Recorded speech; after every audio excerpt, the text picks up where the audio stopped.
Salam əziz izləyicilər. Canın amonimliyi ilə bağlı müəyyən məqamlara diqqət eləyək. Deməli, ca bizim qarşımıza necə çıxa bilər? Ca qoşma olur, ca ədat ola bilər, bir də ca leksik şəkilçi ola bilər.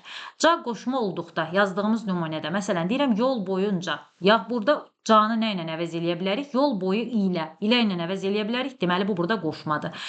Sözün mənaca, məsələn, 3 növü var. Burada mənaca, mənasına görə burada görə ilə əvəz eləyə bilərik, yenə qoşmadır. Və kim sevər səni məncə? Burada mən əvəzlik plus cə qoşmadır. Mən qədər, qədərlə əvəz eləyə bilərik. Ca digər bir məqamda ədat ola bilər. Əgər saya artırılırsa, mənim 2cə qələmim var, 1cə kitabım var. Saya artırılanca ədatdır. Yaxud sifəti artırılanca qüvvətləndirici ədatdır yenə. Körpə, körpəcə, körpəcə balıqlar, körpəcə quşlar. Burada ca ədatdır.